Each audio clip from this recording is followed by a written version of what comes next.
Territoire gris. Tout un programme. Qu'est-ce que tu en dis, Christine? Moi, j'avoue, voilà un titre qui stimule mon imagination.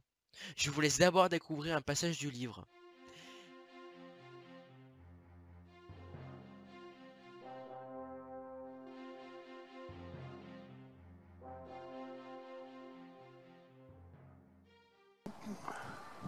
Territoire gris, année 2303.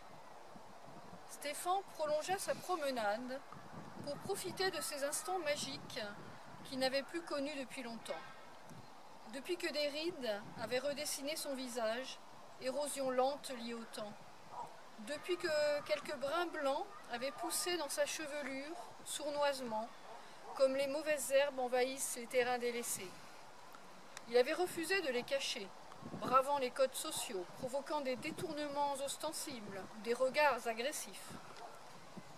Les mères empêchaient leurs enfants de le regarder pour éviter de les traumatiser.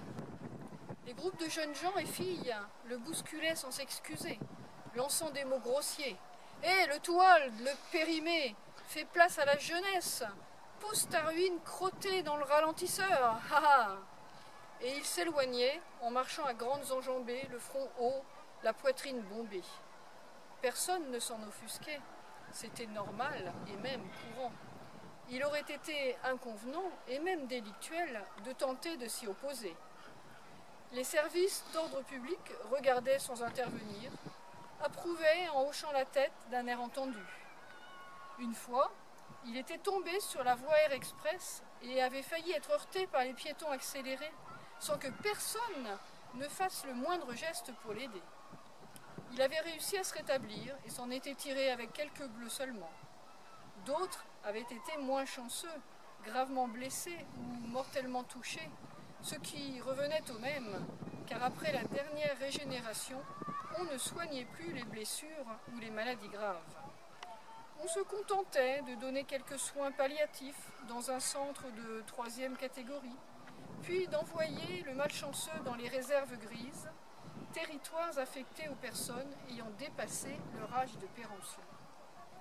Les brèves diffusées chaque demi-heure relataient avec profusion de détails et d'images sanguinolentes ces accidents, accompagnés d'une propagande anti-vieux.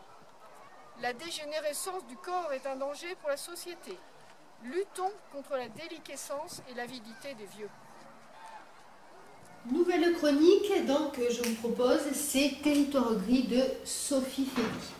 Alors pourquoi ai-je choisi ce roman? Pas parce que sa couverture, le dessin est un petit peu naïf, il fait un petit peu peur, je ne voyais pas trop la finalité en fait de ce dessin. Mais en revanche, d'abord pour le genre du roman, puisqu'il s'agit de science-fiction, j'adore. Et puis pour son titre, Territoire gris, eh bien c'est un titre très mystérieux qui m'amène sur des territoires un petit peu particuliers, et que, donc je voulais forcément découvrir. C'est vrai que dès les premières pages, eh bien, dès les 2 premières pages, nous sommes propulsés sur New Earth 22 en l'an 2455, au début d'une série de conférences un peu particulières, puisque les personnages vivent réellement en fait le passé qu'ils veulent découvrir.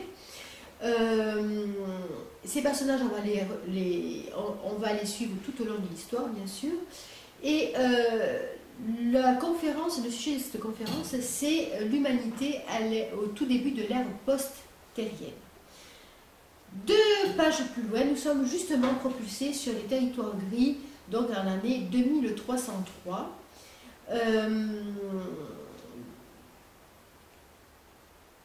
Et c'est là que, en fait, on comprend qu'on va faire de fréquents allers-retours entre le passé des héros, 2303, et leur présent, 2455. Et ces allers-retours vont nous permettre, en fait, d'appréhender ce qu'en sont devenus les êtres humains après une ère de dérèglement, qui les a entraînés, en fait, vers des extrémités et à prendre des décisions pour le moins contestables et discutables. Alors, quel genre de dérèglement? Dérèglement climatique, dérèglement de population, problèmes de nutrition, plus assez de nourriture sur Terre, clonage, manipulation génétique sur les humains et sur les animaux. Autant de questions d'actualité que Sophie Fédy pointe du doigt en nous disant, vous voyez, si on continue comme ça, eh bien voilà ce qui pourrait arriver. Et puis je peux vous assurer que ça fait froid dans le lit. Donc dans l'un de ces futurs, c'est-à-dire 2303, en fait, les too old, les trop vieux, sont écartés de la société parce qu'ils sont trop lents, ils ne peuvent plus faire de gamins, parce qu'ils sont vieux, ils sont laids, etc. Ou alors, donc il faudrait écarter, soit on les fait congeler, soit donc ils servent les plus jeunes, qui eux sont beaux, etc., etc. Et ils servent donc cette catégorie de population qui est, on va dire, manipulée par la propagande d'un jeunisme à tout crin. Voilà. Donc, en revanche, bizarrement, dans le présent en fait des personnages, 2455, ce sont les too old qui ont pris le pouvoir juste au retour des choses. D'abord, j'en suis pas bien certaine. Et puis, en fait, ces too old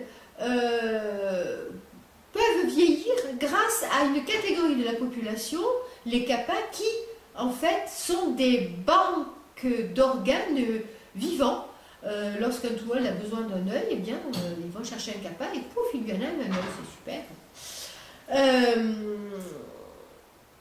Et je dois dire que donc ça fait vraiment froid dans le dos. Ce roman est loin d'être optimiste, vous l'avez bien compris. Il est très pessimiste, il est, on va dire, jonché de personnages contestables et contestés. On les aime, on les déteste, c'est ce qui fait en fait le lot d'un bon bouquin. Hein.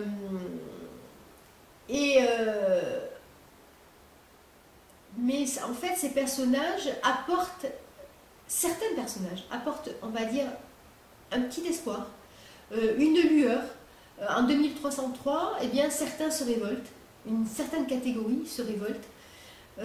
En 2455, eh bien, c'est une autre catégorie de population qui commence à réfléchir, qui commence à penser autrement et qui pointe en fait la possibilité d'un nouvel avenir de l'humanité.